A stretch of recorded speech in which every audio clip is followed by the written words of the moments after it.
Bonjour à tous, on se retrouve pour une nouvelle vidéo où on va parler de ce qui va et de ce qui devrait aussi se passer dans les prochains jours. Alors pour commencer, eh bien je vais vous parler du système de tempête que j'ai mis en place.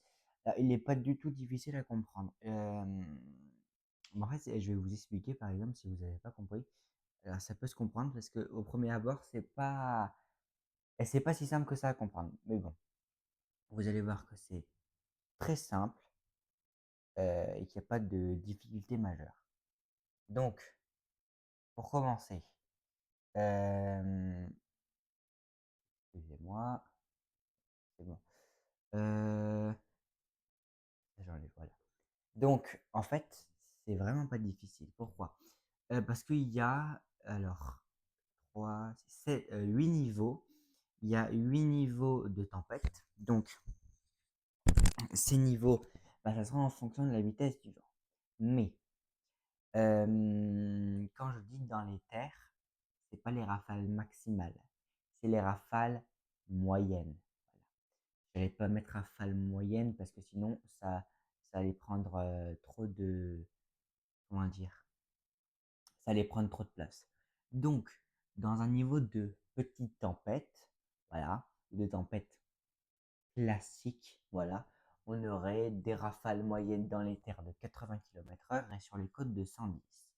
Alors, les reliefs, ça dépend parce que il faut que les reliefs soient exposés. Par exemple, si la tempête, je sais pas moi, elle passe par le cœur de la tempête passe par le nord de la Bretagne, ensuite Paris et l'Alsace, vous aurez par exemple le Jura ou les Vosges qui auront des rafales dans la logique jusqu'à 140 km/h.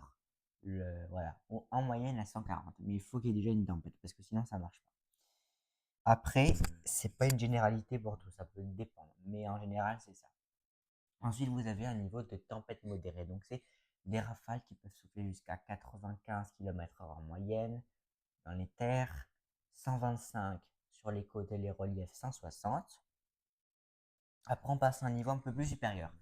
Une tempête assez sévère. Voilà. On n'est pas sur. En fait, c'est un peu plus modéré. C'est plus que modéré, mais c'est pas encore fort, vous voyez. Donc, c'est des rafales moyennes dans les terres de 105 km/h et sur les côtes de 135. C'est comme si vous direz la tempête Cara. Et sur les reliefs, on sera aux alentours, excusez-moi, de 170. Ensuite, pour une forte tempête, dans les terres, 120 km/h, 150 sur les côtes, 180 sur les reliefs, et etc. etc. Alors, ce que je pense qu'on va très peu utiliser, c'est le niveau de super grosse tempête. Voilà, il n'y a eu pas d'autre nom. Super grosse tempête. Oups, j'ai fait une faute d'orthographe, ouais, c'est pas grave. Super grosse tempête où là, non, il fallait pas. Je pense pas qu'on va l'utiliser souvent parce que des rafales en moyenne dans les terres à 170 km/h et sur les côtes. Alors 220 km/h. Alors, je vais m'expliquer parce qu'on peut l'avoir comme Karan, mais ça dépend. Je vais vous expliquer pourquoi. Parce qu'en fait, ça va être suivant les zones. Par exemple, je sais pas moi. Si vous avez maintenant une zone de vent moyen de 150 km/h, donc on serait sur de la violente tempête. À l'intérieur des terres et environ 170 sur les côtes, donc on serait sur une violente tempête. Donc ce serait aux alentours allez, on va dire le Nord-Pas-de-Calais, voilà, sur la région Nord-Pas-de-Calais. Euh, comment dire, les, les endroits, alors je pense que ça va être par 10 km² environ, sur 10 km² parce que sinon c'est pas tellement possible. Ou 20 km². Et je verrai. Mais de toute façon, voilà. En fait, c'est sur la zone prescrite. C'est-à-dire que si vous avez une violente tempête sur le nord de la France, vous n'allez pas mettre la zone violente tempête où il y a juste un niveau de forte tempête, vous voyez. Donc, en fait, c'est vraiment par zone. Donc, vous pouvez avoir un niveau de violente tempête à un endroit, mais ça ne veut pas dire forcément que la tempête sera exceptionnelle, vous voyez. Donc, ça peut être isolé.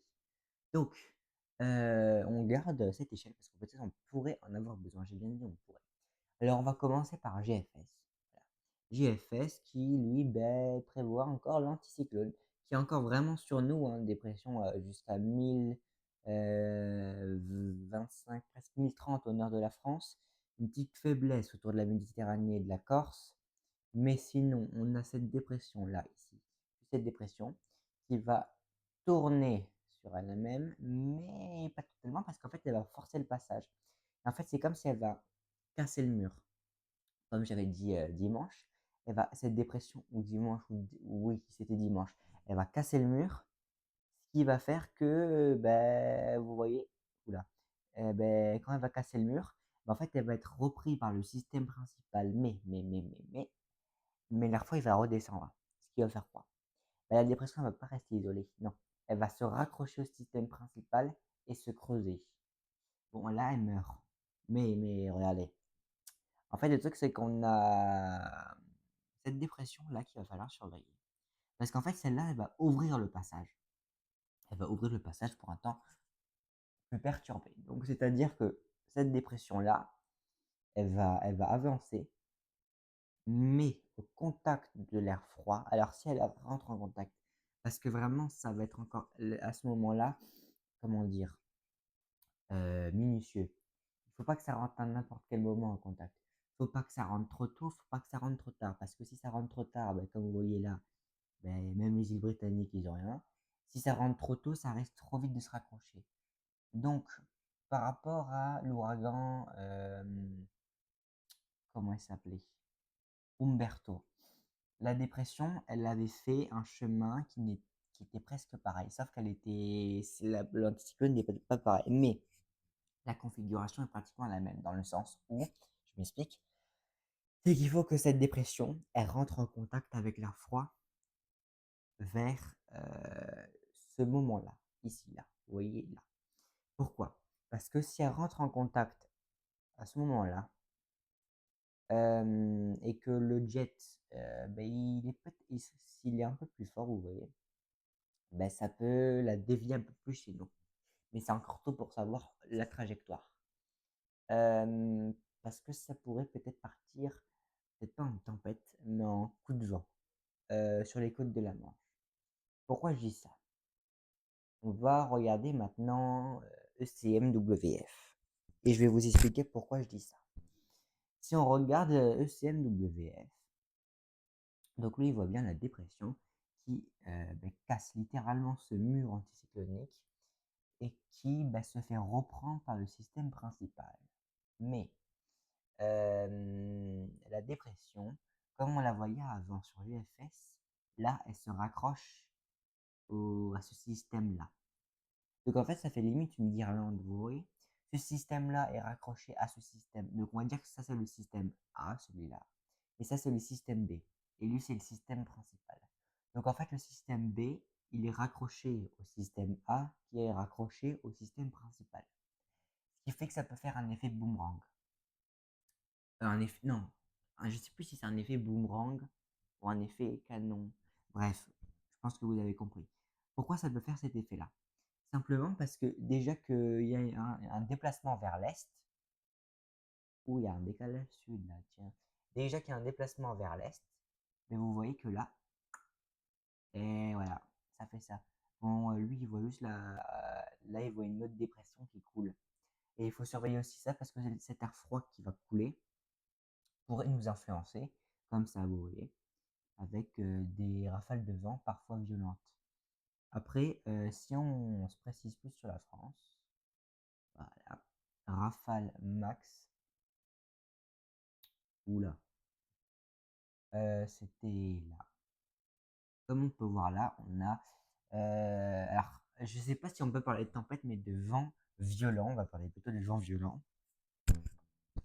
Dans le sens où, là, on aurait cette petite dépression qui, au contact de l'air froid, se creuse très rapidement et on a des rafales qui seraient comprises entre 140 et 150 km/h en mer. Et sur les côtes de la Manche, peut-être 120. Mais si c'est ça, si ça se confirme, voilà. Donc le scénario serait peut-être sur les côtes de... Alors, les côtes de la Manche sont à l'heure actuelle l'endroit le plus exposé. Voilà. Euh, donc lui, il prévoit un peu la même chose que monsieur... comment il s'appelle? Monsieur CEP. Ok, ok. Après, il y a ainsi que alors ça c'est à voir. Ça dépendra des d'autres paramètres. Mais bon, pour l'instant, concentrons-nous sur ça. Vous voyez que, comment il s'appelle, GEM, lui, il voit un potentiel peut-être venteux, j'ai l'impression. En tout cas, ce sera beaucoup de pluie, ça aussi, énormément de pluie. Du vent, c'est encore à voir, mais il faut vraiment que ça rentre en contact avec l'air froid pour nous donner quelque chose vraiment d'impressionnant, enfin pas impressionnant, mais quelque chose d'assez bien, quoi, de cool. Bon, là, lui, il voit vraiment du vent, hein. Alors, si on regarde UCMO, regardez dans les prochaines 130 heures, il voit vraiment beaucoup de pluie, énormément de pluie, mais vraiment beaucoup de pluie. Parce que si vous prenez l'accumulation des pluies, on est sur ça. On est sur ça. Entre 10 et 20 au minimum sur le nord, on pourrait avoir des pointes entre 30 et 40 millimètres. Et on voit même que sur la partie sud des Vosges, entre 100 et 150 millimètres. Sur le sud-est, 30 à 60, 70 millimètres même. Localement, 100 millimètres sur les Hautes-Alpes. Bon, alors ça, faudra confirmer. Alors, la position. C'est vraiment la position. Parce que soit ça part plus vers le nord, soit ça part sur la France. Voilà. Après, en termes de rafales, il voit des rafales assez fortes sur, alors pas fortes, mais assez soutenues plutôt, sur l'arc atlantique. Donc, entre, ouais, l'arc atlantique, donc c'est la Bretagne, la Charente-Maritime, en passant par les Pays de la Loire. Voilà. Donc là, ça donnerait des rafales assez, alors pas puissantes non. J'aime pas ce mot. En fait, c'est marrant parce qu'il y a certains sites météo qui parlent de vent puissant quand ça souffle là. Par exemple, je sais pas moi, 70 km/h. Non, non, non, non, non, non, non. Pas des vents puissants. C'est des rafales soutenues. Mais vous voyez que là, où il y a eu la rafale à 110 là, ici là, en fait, il y a une rafale à 110. Eh ben, vous voyez que là, il y a un truc en selle de cheval. Enfin, pas une selle de cheval, n'importe quoi. Oh, j'ai pas le mot. Vous voyez ce que les chevaux ils ont sur les jambes là, je dis les jambes mais j'ai pas le mot. Un fer à cheval, voilà, plutôt un fer à cheval, c'est mieux. En fait, ça c'est un truc en fer à cheval. Donc ça, alors j'ai pas dit que ça va faire quelque chose, mais ça, il faut surveiller si c'est bien plus gros. Voilà, parce que ça peut se creuser rapidement. Comme ça, ici. Bon, après, là, je crois que c'est parce qu'il y a du relief. Voilà. Ouais, bon. Ensuite, qu'est-ce que je peux dire d'autre? Icon, est-ce que Icon, ah, il s'actualise, il est en train de s'actualiser. Qu'est-ce qu'il nous dit, monsieur Icon? Donc lui, il voit la dépression qui casse. Ok. Alors vous voyez, lui, il voit que ça casse, mais qu'il y a cette petite poche anticyclonique là, et qui fait que bah ça bloque. Vous voyez? Alors pas longtemps, hein, ça bloque vraiment pas longtemps parce que regardez. Mais le peu de temps que ça bloque, bah ça fait que ça peut pas se raccrocher. Ça c'est pas cool. Bon, ça porte un peu de vent tout de même. Euh, vraiment un peu parce que sinon, un tout petit peu, hein. Les rafales dans la moitié nord, ouais, entre 50 et 60 km/h, mais pas plus. Parce qu'après, elle est pas creusée, donc c'est un peu normal qu'il y a ça. Contrairement à ça, vous voyez, là c'est plus resserrer les isobars. Là, on prévoyait de bonnes rafales, vous voyez. Après, j'ai pas dit que c'était fini, pas du tout. 120 heures. Alors, euh, alors on va continuer. Alors, je sais pas si GFS il va bientôt s'actualiser ou pas du tout. Non, il est pas encore en train de s'actualiser. Arpège, il s'est actualisé. Lui, qu'est-ce qu'il voit? Lui, il voit limite tempête sur les îles britanniques. Alors que là, il voyait rien. Ah non, pardon. Bah, là, il voyait rien du tout. Rien du tout, du tout. Tac. Chute de 10 hectopascales. C'est pas mal. Alors, on va voir ça précisément. Alors, je sais pas si ça s'est déjà. Ouais, voilà, je me suis bien dit parce qu'il y a un décalage horaire. Donc, non. Ça, c'est pas encore actualisé. Euh, Mais vous voyez que là, on a déjà des rafales sur les côtes de la Manche et en Irlande. Ensuite, il n'y a pas un autre modèle qui vient de s'actualiser. Hmm. Déjà, on peut aller voir la vigilance météo des prochains jours. Alors là, on a déjà une vigilance jaune sur le sud de la Corse pour les orages. Rien de bien méchant, hein, c'est-à-dire risque d'orage. Voilà. Euh, alors, il parle déjà de la pluie. Le temps est agité et pluvieux sur la période lundi. Des pluies soutenues sont sur la période lundi, des pluies soutenues sont attendues sur le quart sud-est, mais avec des cumuls moins importants par rapport au scénario envisagé hier.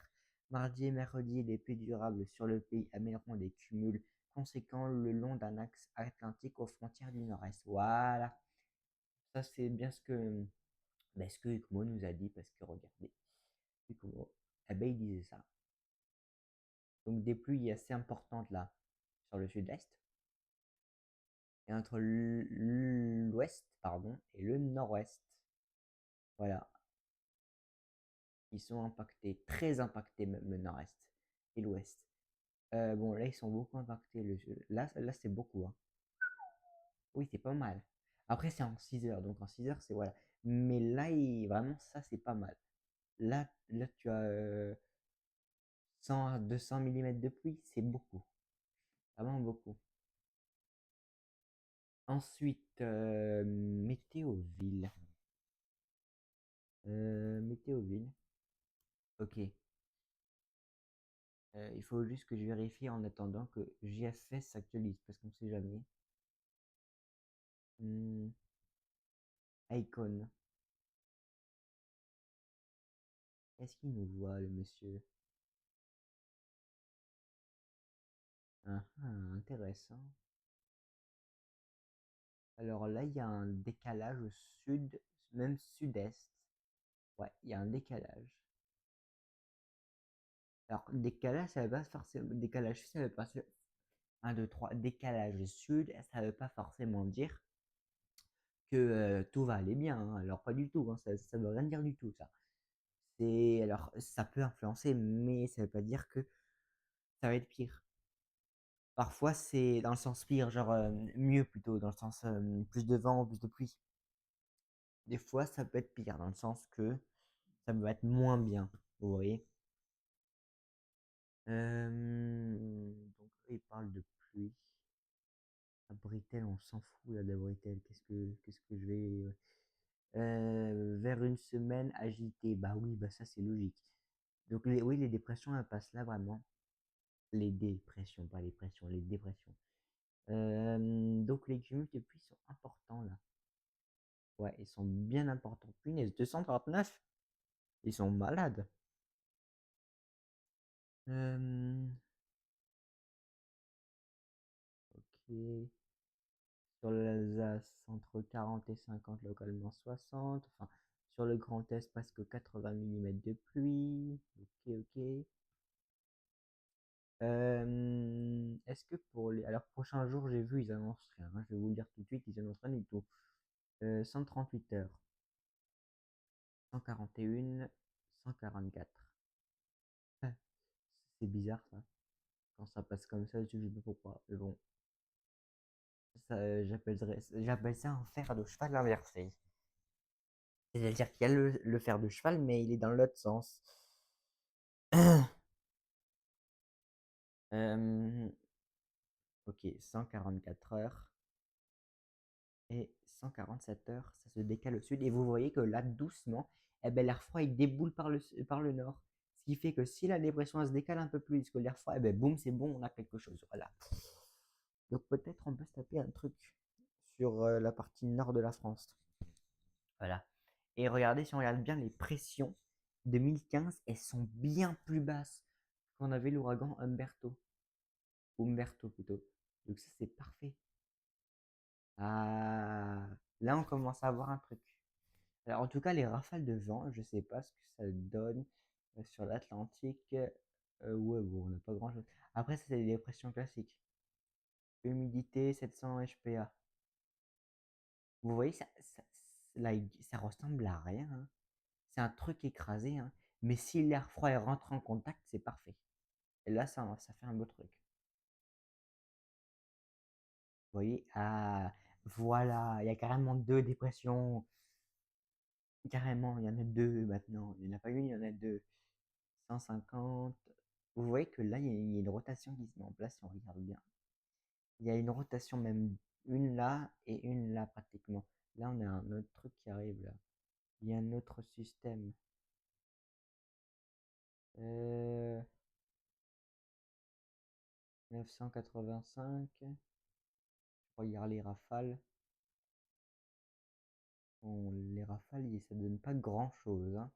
Après, la pluie, je sais pas si ça donne des cumuls. Non, non, ça donne pas des cumuls de foufou, hein. Non, non, non, non, non, non. Alors, sauf si elle a le bras de la perturbation, oui. La dépression. Hmm. On voit que ça se creuse au contact de l'air froid, hein. Sauf que l'air froid, il va pas où il faut, dans le sens que je sais pas comment expliquer, mais l'air froid, il fait pas ce qu'il faut faire. Ouais. Euh, il y a combien de temps je suis là? 22 minutes. Ouais, je sais pas si l'actualisation GFS. Non, ça n'aura pas du tout le temps, sinon ça va prendre 10 ans, excusez-moi. Ça va prendre trop longtemps sinon. 153, 150. J'ai regardé la température à 850 hectopascal. Ah oui, l'air froid, il est haut, hein. Et vous voyez que là, l'air froid, il est haut pour que ça rentre en contact. C'est pour ça qu'il faut que ça descende. Et là, ça pourrait rentrer en contact. Mais en fait, il faut que ce soit au bon moment. Parce que si c'est pas au bon moment, bah, ça donne rien du tout, quoi. Ah, on y est presque, quoi. Presque à des kilomètres, même. Euh, Vous voyez que de base, c'est à 980, 995. Ça se creuse un peu avec le froid, doucement. Ça se creuse et là, bah, là, ça se creuse. Là, ça se creuse bien, bien, bien. Ça se creuse. 985, c'est pas mal, hein. Ah oui. Ah, il y a un autre. Et là, ça se met ensemble. 980, pardon. 985 et c'est une dépression qui se met ben, en fait totalement ensemble. Ça peut donner quelque chose. Ensuite, ça pourrait même se raccrocher à celle qui est là, à 995. Je fais que toucher le micro, ça m'énerve. Euh, ah, ah, ah, vous voyez là, ici, là, il y a un truc. Et c'est pas mal, hein. Par rapport au run précédent, c'est pas mal, hein. Euh, enfin, pas mal. En termes de vent, c'est peu, mais en termes de creusement, c'est bien. Le truc, c'est que le creusement, il est trop lent pour faire des rafales puissantes, c'est pour ça. Parce que regardez, quand je dis le creusement, il est lent. Pour le coup, c'est pas une blague, hein, il est vraiment lent le creusement. C'est pour ça que ça fait pas des rafales de vent catastrophiques. C'est juste parce qu'il est lent le creusement. Voilà. En tout cas, cette vidéo, elle m'a plu. Ce qu'on peut retenir, c'est qu'on annonce beaucoup de pluie. Je vais refaire un point donc dimanche. Là, c'était juste un point de mi-semaine. J'en ferai maintenant tous les mercredis des points de mi-semaine. Donc du vent attendu sur le nord. Alors combien en quelle rafale, enfin sur la France en général, je sais pas. En tout cas, beaucoup de pluie aussi attendue sur l'entièreté de la France et un temps qui va drastiquement changer par rapport à ce qu'on a actuellement. En tout cas, c'était un plaisir de faire cette vidéo avec vous. Je vous remets rapidement bah, le truc. Voilà, si vous avez envie de cliquer sur pause, vous pouvez. En tout cas, moi, j'ai beaucoup aimé. Et surtout, n'hésitez pas à vous abonner déjà, parce que ça fait énormément plaisir. Et aussi pour avoir plus de contenu, plus de, comment dire, plus de d'idées aussi que vous pouvez